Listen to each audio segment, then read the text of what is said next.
ये यशस्वी प्रधानमंत्री है, दाढ़ी बढ़ाने से टैगोर नहीं बन जाते। बर्बाद गुलिस्तां करने को तो एक उल्लू काफी था, हर शाख पर उल्लू बैठा है, अंजामे गुलिस्तां का क्या होगा। भारत के महान प्रधानमंत्री, यशस्वी प्रधानमंत्री। अब मैं ये पूछना चाहता हूं, भूटान को 10,000 करोड़, मंगोलिया को 70,000 करोड़, बांग्लादेश को 15,000 करोड़, मॉरिशस को 5,000 करोड़, नेपाल और अफ्रीका के देशों को 39 अरब करोड़, सरदार स्टैच्यू को 3,000 करोड़, उद्योगपतियों का ऋण माफ करने के लिए 5,55,000 करोड़, मोदी की विदेश यात्राओं पर 25,000 करोड़ और बीजेपी का मुख्यालय का 350 करोड़, मोदी और बीजेपी के विज्ञान पे 5,000 करोड़, मोदी की सुरक्षा में 24 घंटे में 1 करोड़ रुपए दिन का खर्च कर रहे हैं और साल में 591 करोड़ 30 लाख रुपए आप खर्च कर रहे हैं। और पिछले 5 सालों में कुंभ के मेले में 15,000 करोड़ और यूएसए के प्रेसिडेंट ट्रंप को नमस्ते करने के लिए 100 करोड़। तो ये यशस्वी प्रधानमंत्री है क्या? इस किस्म के प्रधानमंत्री को यशस्वी कहेंगे? आपने जो है भारत को उच्चतम बेरोजगारी के दर पर पहुंचा दिया है।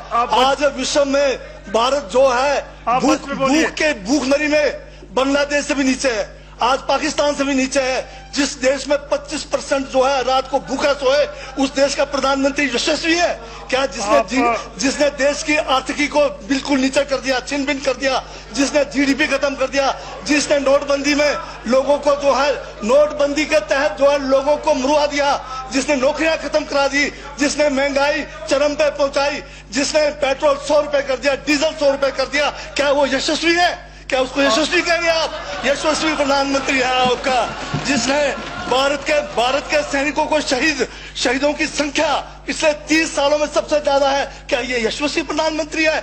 जिसने देश के अंदर चीन को घुसा दिया, क्या वो यशस्वी प्रधानमंत्री है? बजट पे बोलिए। माननीय सभापति महोदय, ये बजट में जिक्र हुआ है यशस्वी प्रधानमंत्री का और मुझे उसका जवाब देने का पूरा अधिकार है, जो मुझे कोई छीन नहीं सकता है। ये क्या यशस्वी कहेंगे इसको आप?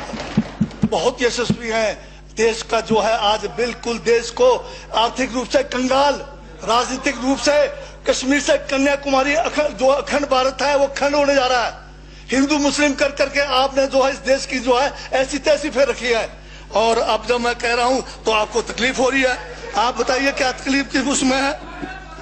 आप अब ज्यादा अभी लाल किला आपने बेच दिया, रेलवे स्टेशन आपने बेच दिया, एयरपोर्ट आपने बेच दिया। यशस्वी प्रधानमंत्री है। कोयले के खदाने आपने बेच दिया, रेलगाड़ी आपने बेच दिया, बंदरगाह आपने बेच दिया, बेकिस्मती जमीनें आपने बेच दी यशस्वी प्रधानमंत्री जी ने। और कहते हैं कि देश बदल रहा है, देश बिक रहा है। महाराज ये कहिए देश बिक रहा है। LIC तैयार है बेचने के लिए, IDB भी तैयार है, ये जो एयर इंडिया तैयार रखा हुआ है, BSNL बेचने वाले हैं, ONGC बेचने वाले हैं। छोड़ने वाले क्या? आखिर में ये देश को भी बेच के चले जाएंगे। क्या है उनका? एक झोला है, झोला लेके चल पड़ेंगे। ये है आपका यशस्वी प्रधानमंत्री।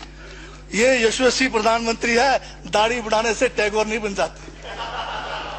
टैगोर के गुण लाने के लिए दोबारा जन्म लेंगे 100 बार तब भी नहीं आएगा। हाँ, दाढ़ी बदल के और मेकअप करा के 15-15 लाख के, उससे कुछ होने वाला नहीं है आपका।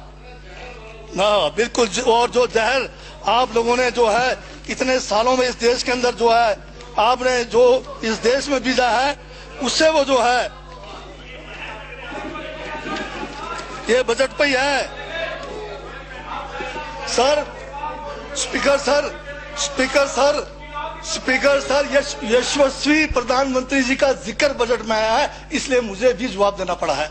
और मैं यहाँ ये कह के इस बात को समाप्त कर देना चाहता हूँ, बर्बाद गुलिस्तां करने को तो एक उल्लू काफी था, हर शाख पर उल्लू बैठा है, अंजामे गुलिस्तां का क्या होगा।